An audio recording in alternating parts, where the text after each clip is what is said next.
Back, Benson loves Twitter. I was just tweeting. I was on Twitter too. What were you tweeting? I was tweeting. Not really. I was actually reading replies. Mochila said I'm talking crap. I didn't mean it, Mochila. Yes, you did. Did I? Yeah, in the Was break. I talking crap? Break, he was like, "Oh, I hate that Mochila." Yeah, I said strictly business versus Optic. No, this is the Optic Curse New York match. Of course, that's coming up. Optic will be playing strictly business, and we had a question coming in from Harry Ladling, better known as LXNGER on Twitter. Okay. And he wants to know, what are the matches tonight? Well, thank you for tuning into the show late, but here they are one more time. Tonight, Tuesday's matches, you're going to see Curse Youth and Curse New York going on at the same time as Optic versus Strictly Business. 8:30, there's the Curse New York Strictly Business match. Curse Youth will be playing Optic, and then a rematch of the games you're about to see, Optic Gaming versus Curse New York at 10 p.m. Eastern, same time, Strictly Business and Curse Youth. Yeah, it's some good games tonight. I have a question here as well. Yeah. It's a question which I think, maybe some people out there watching may just want to know the answer to. And it's from Selfie_L. Selfie L? Yeah. Oh, that's a great guy. Just kidding. Continue. Thanks for that. I bet you are And the great. question is, how old do you have to be in the 5K tournament? 0. Well, that's well, probably you impossible. probably have thumbs.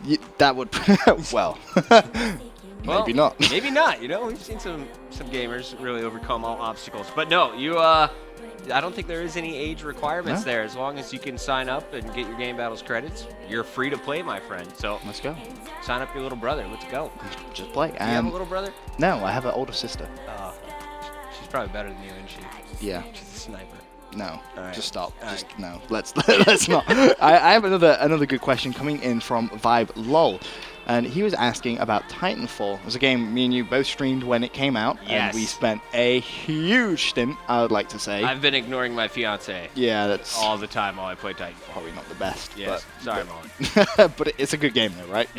We've been enjoying it. We Yeah, really have. it's not perfect for competitive yet. There's no private matches in it, but I see so many possibilities for that game expanding into an epic esports title.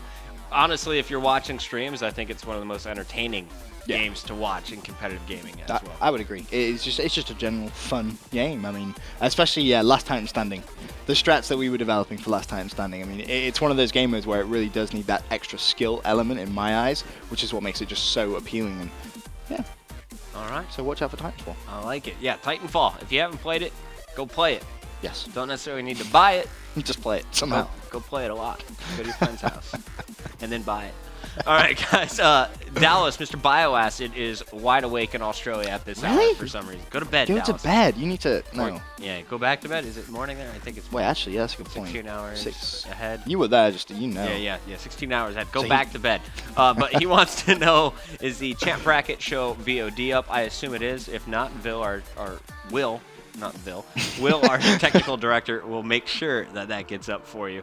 Of course, we did all of our previews. Bioacid was on the show. Yep. And we're going to be doing another show for the ESR next week with our COD Champs previews. Benson's going to be on that.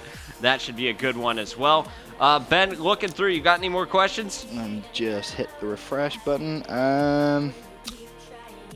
I just see a whole bunch of arguing on my Twitter feed that's between what this I'm looking. kid who randomly attacked ESN, and he has no information to back it up. Whoever you are. Okay. Oh, that's something that we should mention. ET Here's a Big question. Buyer, knock it off. You tell him, fuck it. Yeah. But just a tweet, it's not really a question, but it's from Aidan Murray.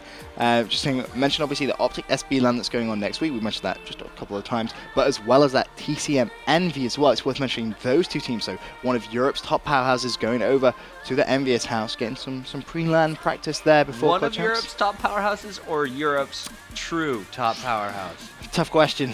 Very tough question. How do you treat Epsilon in this situation? Well, this is interesting because I'm preparing a segment for I think it's on Thursday's show, I think, maybe, and I'm just doing some research on it of the top 5 European players to watch out for at Call of Duty Championships. So I had all the stats out, and I was looking through the stats, and I was really surprised. I'm not going to ruin it, so don't get your hopes up. You're going to have to wait and see for later on in the week. But I was really surprised at some of the names that I actually saw in terms of, top of the stats and some mind-blowing stats. And I mean, stats which are, some of these European players in terms of the slaying department doing significantly better than the Americans. Wow. And that's a stat. That's a hard stat. Against other Europeans. Well, I mean, yeah, but Just kidding. I try and Such give a scumbag move. I Really. try and just diss the Europeans all day You just really to do. upset Benson, but I truly love those For the guys. queen. Incredibly talented players. I thought Mad Cat was one of the best players I've ever seen or commentated. You see, that's the thing. He was a player that I really expected to see at the top, but he wasn't there. He was, I think, 5th overall in certain categories, which is somewhere that I just thought, you know. Not that #1 spot like a lot of people just assume. Exactly. So, yeah. All right, well, it looks like not too many other questions coming in here, so that means it is time. No, we're not going to Detroit. Who wants an MLG event in Detroit? Did someone ask you that? Yes, Where is Detroit? They want Detroit's in Michigan. Michigan's the state that kind of looks like a glove. Oh, that's kind of cool. Yeah, and Detroit's like by the water. It's cold. Huh. It's where Eminem's from. Anyway. All right, guys. Wait. Eminem. Oh, He's a I rapper. thought you meant M&M's. As in Marshall Matt. Yeah. No, I thought you meant the candy. Not, you would think about candy and not rappers. Right? Candy rappers? Oh, I Oh, see look what at you that. did there. Guys, I'm not going to waste any more time talking about M&Ms. Thank you for your tweets today.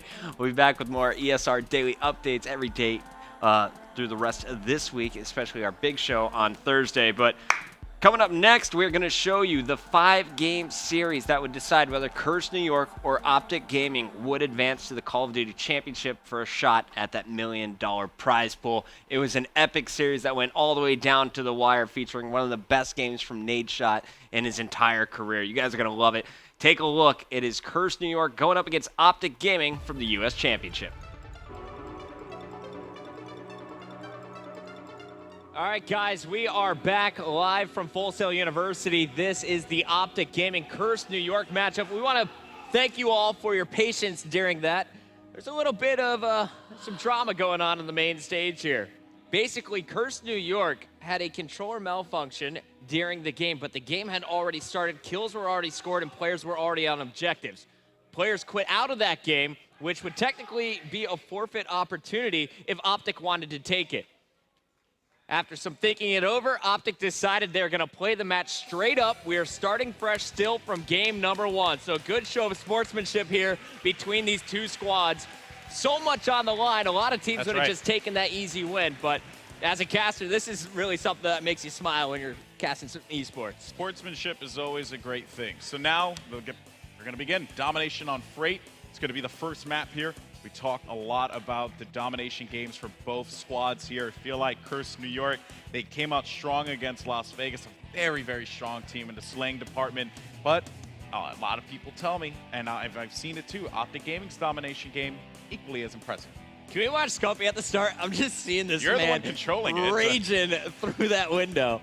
He is ready to go. Yeah, he's yelling if you know, we can only read lips. So let's go ahead. I wonder what he's saying. So yeah, so let's go ahead and kick it off with Scump at the start here and see what he's going to bring to the table. And again, my player to watch. So let's see if he lives up to it. And here we go. Scumpy on your screen at the start is going to open up his push towards red. There will be a player patiently waiting for his attack. So heads up play not to push in right away. Instead, they're going to let Embos smoke the middle. Concussion is going to connect as well. And now he's going to be looking for these early kills. Finally, Burns drops, and Embos will be answered back upon, and Nadeshot already on the other side of the map. They're definitely baiting B here for Optic Gaming. Yeah, they're waiting to see if anyone's going to try and get aggressive. And Nadeshot picking up a double kill there for Nadeshot. Big win for him. He's actually going to be 3-0 right now. Might get this fourth one, too, right behind this wall. This could be an easy challenge, but the nade is going to meet him there. Nice work there by Burns, taking out Nadeshot with the grenade. BL Fire connecting with the nade of his own. Same thing goes for Mochila and Revan. 4 straight grenade kills, and we actually have B in control now of Curse New York. And that's exactly what I saw Curse New York do against Curse Las Vegas, right? When you think that Las